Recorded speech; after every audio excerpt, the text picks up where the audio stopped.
Hello, everyone, and welcome to our Undeclared Majors at DU webinar. My name is Sharon Bond, and I'm the Director of Parent and Family Engagement. I am here with Carolyn Summers and Katie Seymour, and we're going to launch right away. Can someone just quickly type into the Q&A that you can hear me?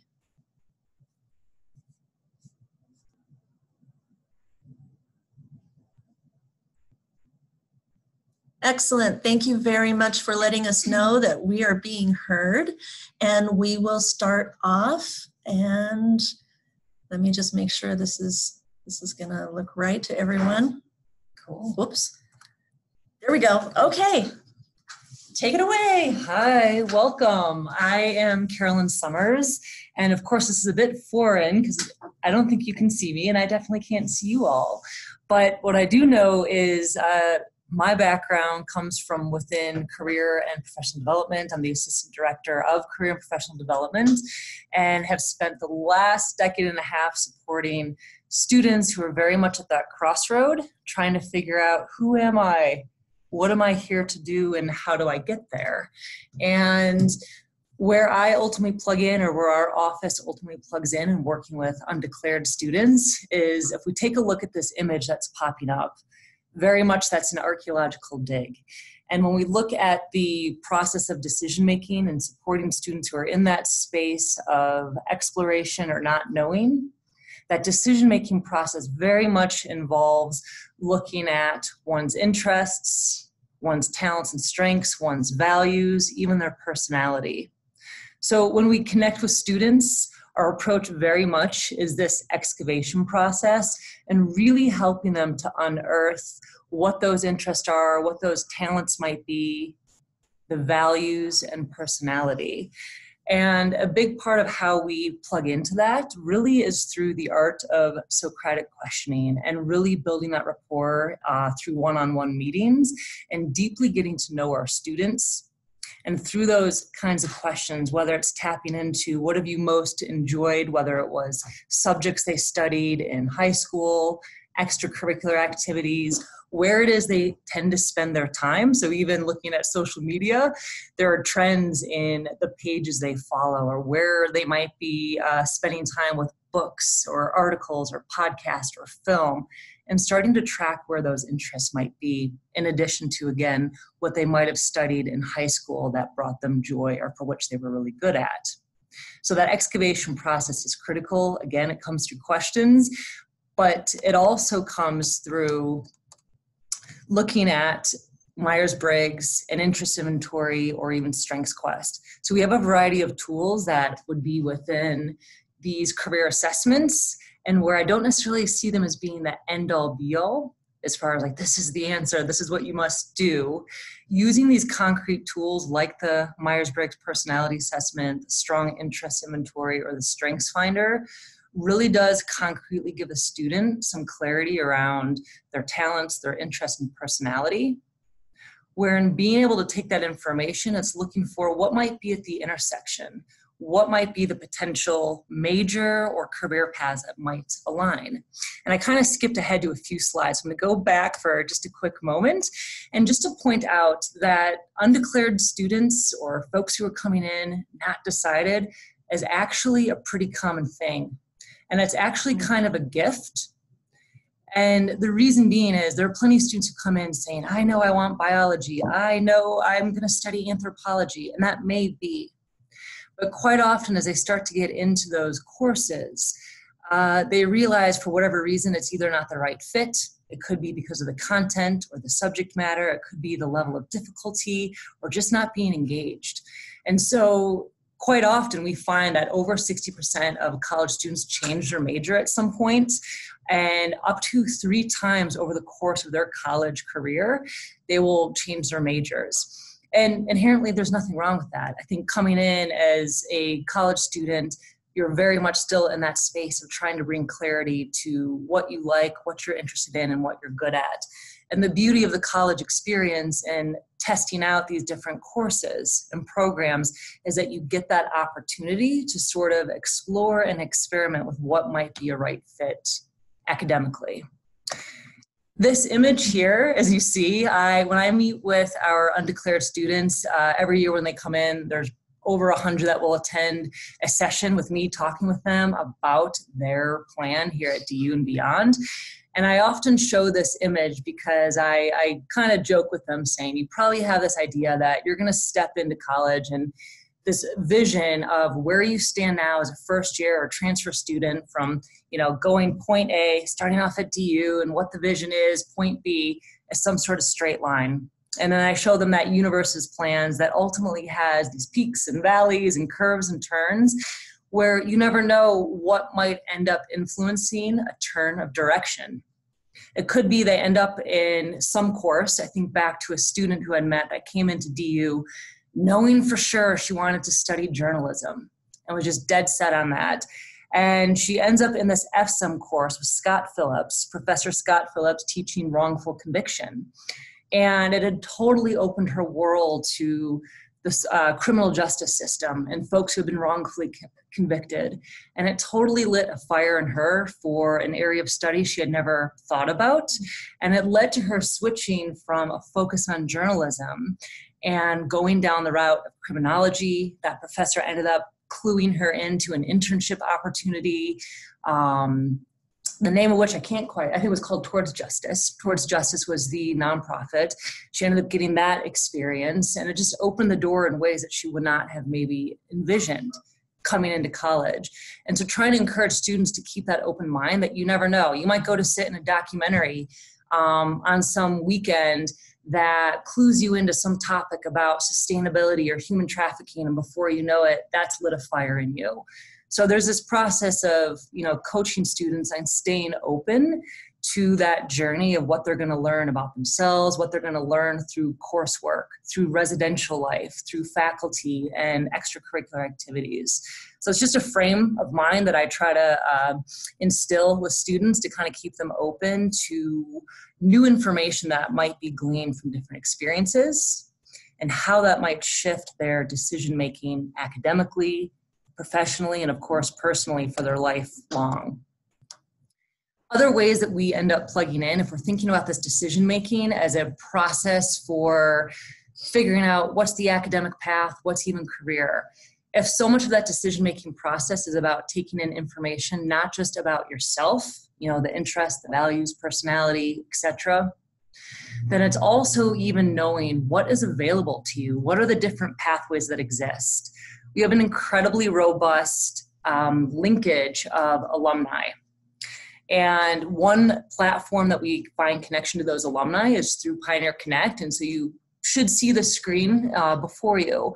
And this is the Pioneer Connect platform. We have well over 5,000 alumni, students, faculty, and staff who have connected. And this becomes a very powerful outlet for the student who's saying, I think I'm interested in a career in data analytics. I think I might want to do something in nonprofit or in the arts or you name it. Or I'm not really positive if cognitive neuroscience or anthropology or journalism is the right fit. When you create a profile and log on to this alumni network, Pioneer Connect, it becomes a very powerful opportunity to find people, alumni, who are at the intersection of those pathways. And so on the far right-hand side, you'll see a little bit of information that says how many pioneers are offering informational interviews, introductions in networking, resume review, job shadow, career advice. There are a few other points that got cut off in the slide.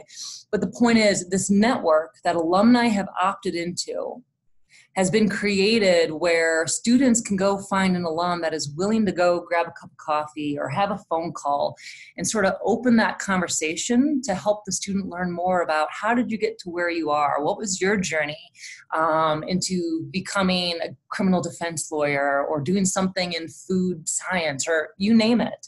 So as an undeclared student, once again, it's all at once kind of a scary thing, but it's also rich with opportunity to really support students in that self-discovery process and really support them in bringing clarity to who they are and what might connect to that.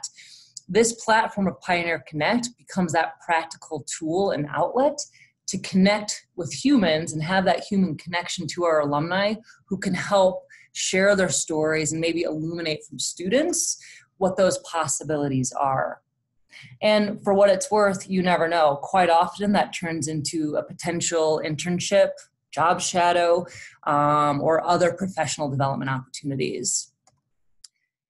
That's just a little bit more on Pioneer Connect as far as you physically find those contacts, what the process is for sending them an email. And then there's just being able to see within these majors, because I think this is a misstep for students or anyone who's trying to make a decision on a major, is whatever that program of study is, whether it's English, psychology, engineering, what the heck do people do with this degree? Where do people go, right? What are the potential pathways? I meet with a lot of students who come in and are like, what can I do with English? Or what can I do with philosophy? Or I've had a student come in actually with a philosophy saying, this is what I'm passionate about. I really relish the opportunity to dissect and analyze the human condition and why we're here and what the meaning of everything is. But everyone in my life is telling me, what is the point of philosophy? And what I ultimately encourage students or people in general to do is to kind of step back and pull back and say, let's take psychology, for example. What is that even a study of? What is that a study about? And before you know it, generally people are saying, well, it's studying the human mind. It's studying human behavior and human relationships and why we do what we do. And I say, great, like, what do you think the possible career paths are? And you could probably guess what most people say, right? Psychologist, therapist, counselor. I'm like, yes, those are most certainly some possibilities. But if we're to sort of break down further, and then what I'll do if I'm in a classroom or in front of a group of students is, okay, so let's look at your shoes. You're wearing Nike, or you got a jacket on, it's Patagonia, or you've got a cell phone. You've obviously chosen either iPhone or Samsung or whatever the options are. So what do you think influenced you to make that particular purchase over one brand over another? And like, well, I guess advertising and marketing. Yeah, so what do you think influences that? Well, there are a ton of people whose job it is to understand human psychology, consumer behavior that supports that decision making. So there's kind of this process of working with students to really think through. There is a rhyme and a rhyme and reason behind the curriculum of every program, whatever that is, the philosophy, the journalism, the emergent digital practices. There is intentionality with what courses are developed to ensure that students are learning a set of skills, gaining certain knowledge, building their character in a particular way that will become transferable to so many different pathways. And so what I appreciate about this particular slide is being able to see what are the different pathways that an English major might go, right? Is that social media manager? Is that advertising executive? Is it the field of law? So it's really helping expand the scope of possibility for where students can go. And part of that is through this dialogue, and part of it is concretely seeing, let's get onto Pioneer Connect, let's get on to LinkedIn. And so you'll see in this particular slide, this is one snapshot of when we narrow down on LinkedIn, specifically DU alumni by a particular city and state, by a certain major, or by a particular career path, whatever that might be, marketing, data analytics. In this case, it's being able to see where did people with a psychology, or where did DU alumni go with a psychology degree? And you see so many different possibilities, right? Someone who is an account director, someone who is in research, someone who does digital strategy, someone who's working in higher education. And so once again, this starts to help expand the scope of possibility for what is out there for students. And then ideally, it's moving them towards that process of reaching out to those individuals, creating opportunities for them to do informational interviews. And where that's merely one piece is nudging them and kind of coaching them on how do you find those alumni? How do you find professionals doing what you want to do or studied what you're interested in? Our office has a ton of different workshops, a ton of different events where we bring alumni and employers to campus. So whether it's something like a dine and dialogue and students can come on the lunch hour, get a free lunch, and hear from a handful of alumni that are telling the story of how they got to where they are for whatever that field is, right? So whether that is engineering or marketing or you name it. And so those face-to-face opportunities to connect our alumni and local employers to our students becomes very powerful in creating that human connection that all at once supports exploration and learning about different careers, but it also helps them in that process of building what will ultimately become that critical professional network and connection. And so it's hopefully instilling those skills that they will use way beyond DU. In this slide, just to give kind of an overview, every student that we meet with, we have this framework. It's not necessarily anything out of the ordinary when we think about what are these milestones or skills we want students to acquire by the time they graduate. But sort of systematically throughout this process, as you'll see, is really being able to coach students in learning how to tell their story. That's really a critical piece. So often you hear like, how do you write a resume or build a LinkedIn profile or interviewing? All those skills really come down to coaching students on how to tell their story. And that is very much embedded in this process of helping them with that excavation of self. Who am I? Where have I been? What have I done? How do I weave together these parts of my past to articulate to an employer why I have the skills and background and personality that make me a fit? So you'll see those different steps. The Map Your Path is really about helping them to write that resume. Building the connections goes back to whether I'm showing Pioneer Connect, the alumni network, or LinkedIn, and how they start to cultivate those connections that open the door for learning experiences, the internships, the jobs, the job shadow, or even informational interviews, even finding a mentor. Gaining the professional experiences could be anything from the internship to research experiences to a job shadow over their winter break. Launching the future, really kind of a fancy way, really just to say, being able to be successful in that interview. And once again, weaving together their past experiences to highlight what were the nuggets of success, the accomplishments that really translate to why they're going to be an asset to a company. Lastly, this slide here really encompasses the individual student and multiple people throughout the student's career that have played a part in supporting the student in their career and professional planning and development. So as we look at Samantha as one example, you will see that all throughout her career, she's worked with folks within the Career Center. She's worked with faculty and met with employers along the way that have all at once supported her in decision-making for her career path, opened up internship opportunities, and then in turn becoming someone, in this case, where she ended up working for Arrow, where she then became someone who was able to support in that recruiting process. So there's a lot that goes into this decision-making and being undeclared. But when I think about the role of families and parents and anyone who's in the life of a student, it's really coming from this place of curiosity and being inquisitive. And how can you support your student and really getting them to tap into what are their interests? What are the things that have lit them up? What are their motivated talents and abilities? And maybe part of how you're getting at that, you'll see, we'll send the PowerPoint, is through a series of questions that sort of get at those interests and talents. You might get them to kind of reflect on what have been some of their past accomplishments for which they are really proud. And it really doesn't matter how big or small.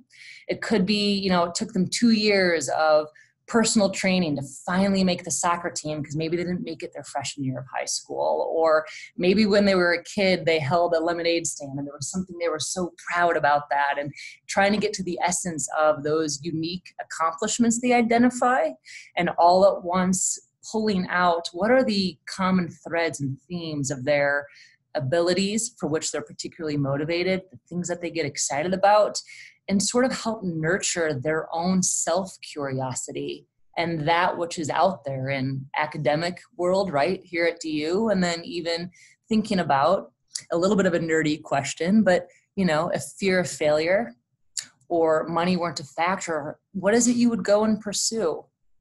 And there's a lot of information that can come from that. So I know there's probably a lot more I can share, but I think I've taken up a good amount of time, and I need to pass it off to my colleague Katie here, who's going to offer a heck of a lot more on academic advising.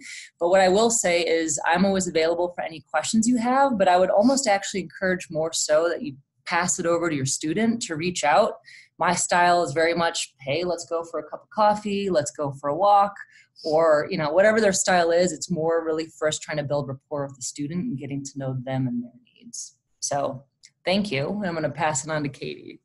Hello, excuse me. Hello all, my name is Katie Seymour. I'm the Associate Director of Academic Advising, and I am going to walk you through a little bit about the Academic Advising Partnership here at the University of Denver. But prior to that, I just want to share that our advising office and our advising structure really works closely with career services. I like to think of career services for undeclared students, really all students actually, more of the big picture to kind of understand where students are coming from in terms of their interests, their major selection, and so on. And we really, and here in academic advising, we do our best to put the puzzle pieces together. So as you can see on your screen, the DU Academic Advising Partnership essentially consists of three, partners, if you will. All students will be assigned, all first-time students will be assigned a first-year faculty mentor. Essentially, these mentors will essentially mentor students in their academic transition into the university. They also will help students with their academic advising in the first year. The faculty mentors will teach students in their particular FSEM course. Additionally, they'll connect students to appropriate resources. So here in our office, Staff Academic Advising, we are located underneath the bookstore. We have several professional staff academic advisors, and we really work with students on a multitude of levels. We engage students with strength-based coaching, advising, coaching, mentorship, and so on. We also partner with students on their academic development and career here at the University of Denver with graduation planning, major selection, and so on. Of course, course selection for their fall, winter, and spring quarters. We'll help develop students through time management, study skills, and so on. Educate students on academic policies. And then once students matriculate and essentially declare their major, typically, and I'll go through kind of the requirements on that, they'll be assigned a faculty major advisor. So their faculty major advisor will mentor students through their major curriculum, including course selection. The faculty mentors, faculty advisors will also help with opportunities for research in their major field, for example. And then essentially help with the academic experience, including internships. This is typically during junior and senior year once students have declared their majors. So internships, experiential learning, and independent study. So that's kind of an overview of the Academic Advising Partnership here at the University of Denver. So some logistics. Students must declare a major prior to achieving 75 credit hours. So that's typically, we encourage students by the end of their second or sophomore year, depending on credits. If a student is interested in business as a major, they'll definitely want to work with the Daniels College of Business major advisors to determine sequencing. There is a specific secondary admissions process within the Daniels College of Business. So you can see the Office of Undergraduate Programs within Marjorie Reed Hall, their contact information and their email information. If students plan to declare any other major, they can certainly visit Academic Advising, my office or our office in Driscoll South, like I mentioned earlier, below the bookstore.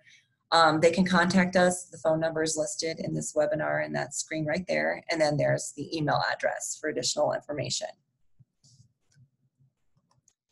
So to talk a little bit about majors and program of study, academic advising, with the advising beginning fall quarter, students are welcome to meet with a staff academic advisor here within our department, within our office.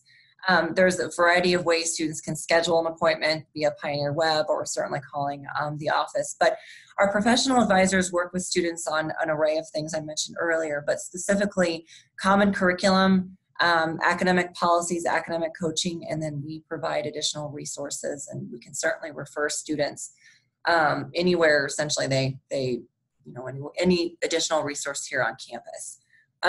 I always say this, we will meet with any student who walks through the door and do our best. If we don't have an answer, do our best to find the answer and essentially refer. I refer students all the time to Carolyn Summers, specifically undeclared students, to really talk through majors, talk through areas of interest, and so on.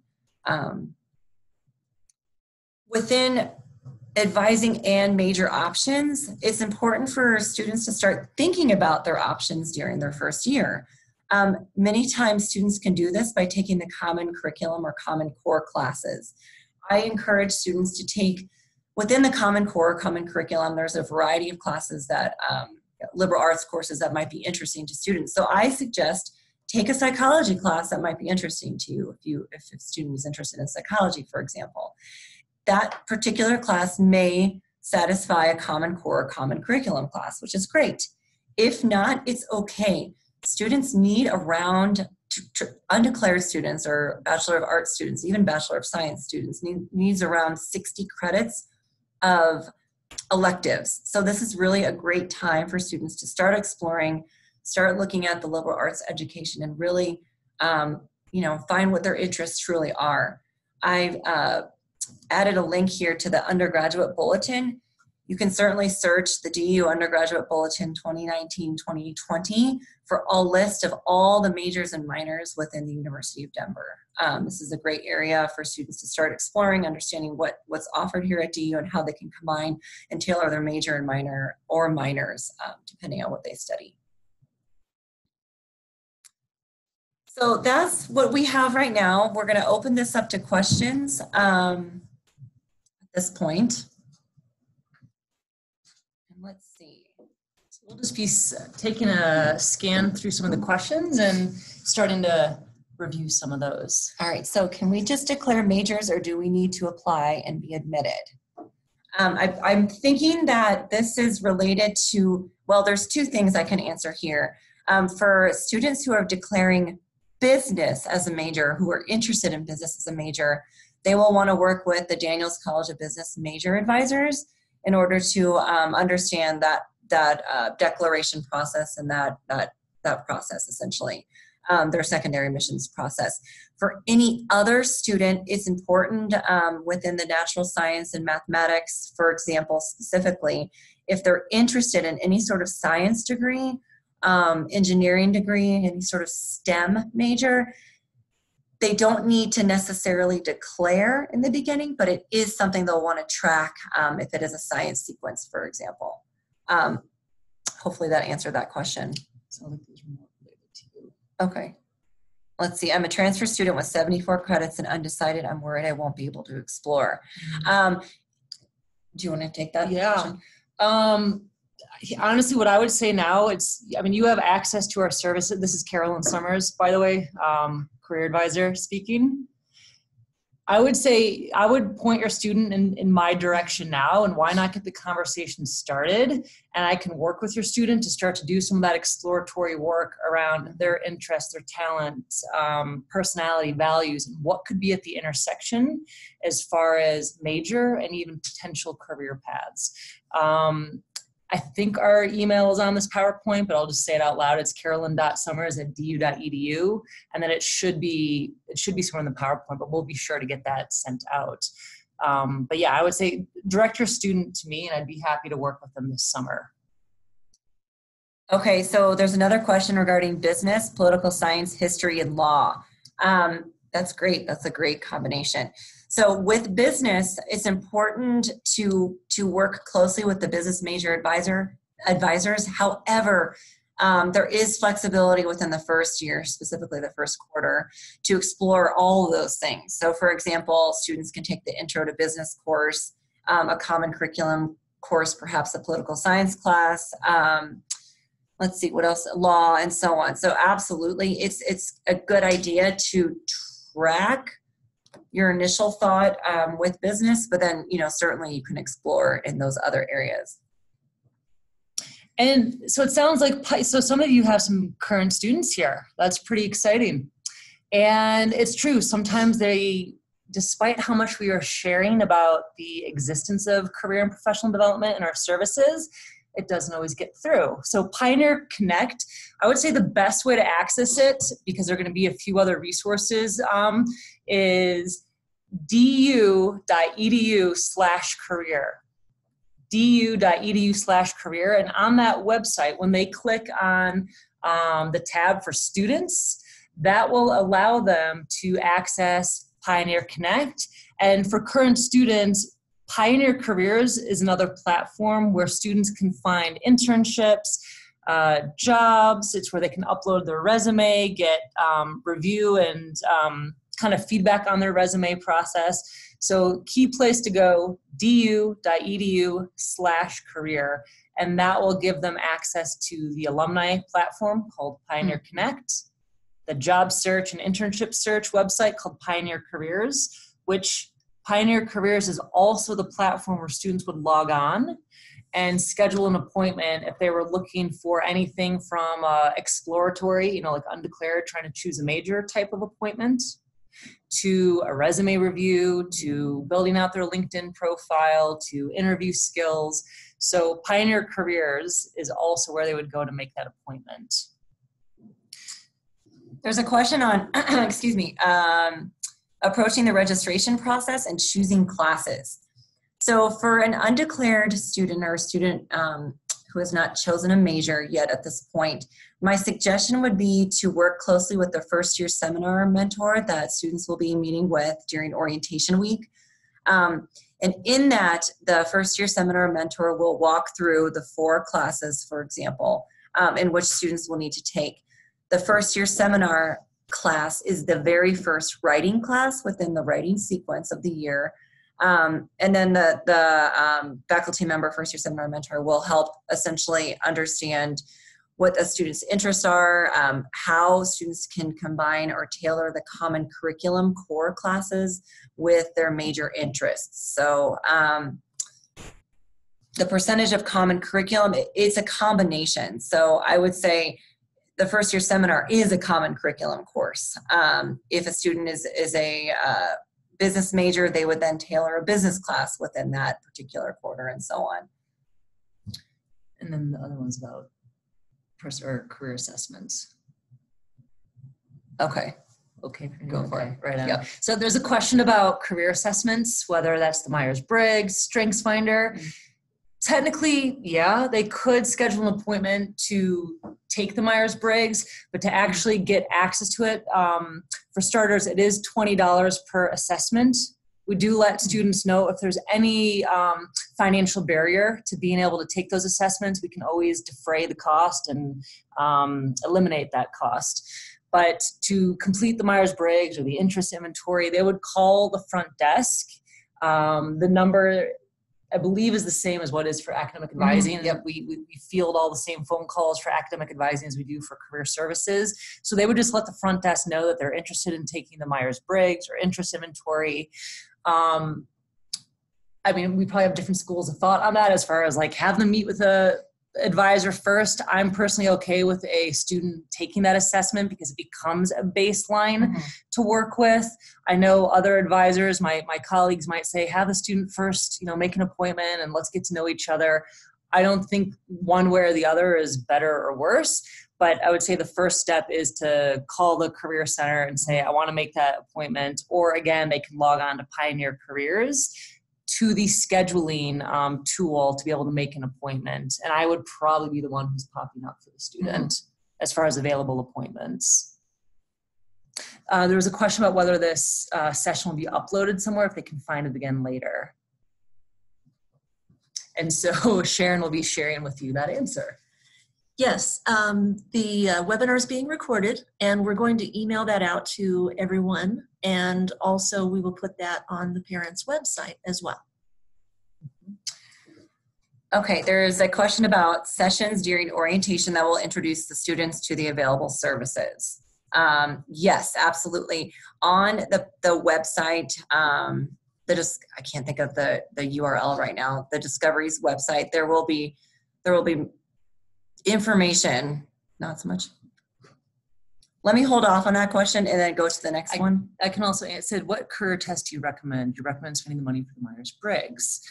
So what's tough is I see a whole lot of value in these assessments, the Myers-Briggs, where really it's giving you that baseline. So some of you may or may not have familiarity with Myers-Briggs. As a personality assessment, it's looking at 4 different dimensions of your personality. How and where you get energy and where you focus your energy, how you process information, how you make decisions, and how you structure your life as far as being more planful and organized versus the one who's a bit more go with the flow, think on your feet. So I think as a tool to give some foundational knowledge for a student about their personality, ways of thinking, how they approach different tasks, I think it could be extremely useful to kind of understand how to leverage their unique talents based on personality. And the assessment itself, that being the Myers-Briggs, also helps point to what are the kinds of career paths that tend to align with or be a better match for certain personalities. I am still of the mindset when you get that information, the results, that it's a partnership with the students to say, how does this fit for you? What sort of sense do you make out of the results that are coming out of this? But mostly letting Myers-Briggs be a guide. I think as far as like, is it worth spending the money? Why not? That's where I'd say, why not just start, like, let's have a first appointment with the student. A lot of times my approach is kind of doing this mind mapping process, literally take out either the dry erase board or an 8.5 by 11 sheet of paper, put the student's name in the middle, put a circle around it. And I'm ultimately, through my line of questioning, I have a journalism and counseling background and just a very inquisitive, curious person, starts to pose questions that are getting at a person's interests, what it is they find joy in what they do or activities they've enjoyed doing, topics that they've gravitated towards. I try to plug into the skills and talents that they've acquired through accomplishments or past examples and stories. And sort of in this bubble mind map visual process, a lot of this information starts to come out about their personality traits, about what they value.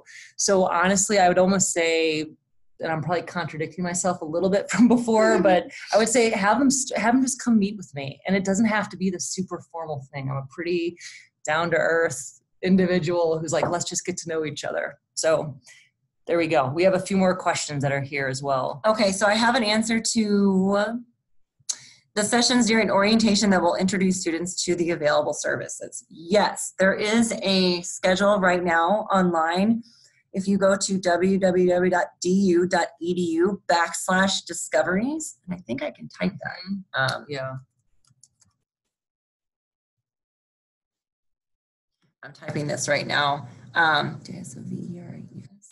That should link to the schedule. The next question I have is, can you save common curriculum classes for study abroad? The quick answer I will share is that's not necessarily. And I'm kind of backtracking with that, because with the study abroad experience, most students who go abroad will go abroad during their junior year of their fall quarter. That is really an important time for students to explore a different culture and kind of have that exploratory experience abroad. So the Common Core classes really are courses that we suggest students take during their fall and their first and second year here at DU, and then essentially transition once they come back from abroad, their junior and senior years. So typically abroad classes will be pre-approved. They will always be pre-approved, major, minor, and I essentially encourage students in the academic advising realm to take electives during that time. Students are required to take a pretty large lump sum of elective courses, and this is really a great time for students to do that. Are there any other questions? Because as far as we can see, I think we've moved through all the questions. Are there any last burning questions that are popping up as you think about supporting your student through decision-making on courses, majors, other points of transition to the university that are coming up for you at the moment?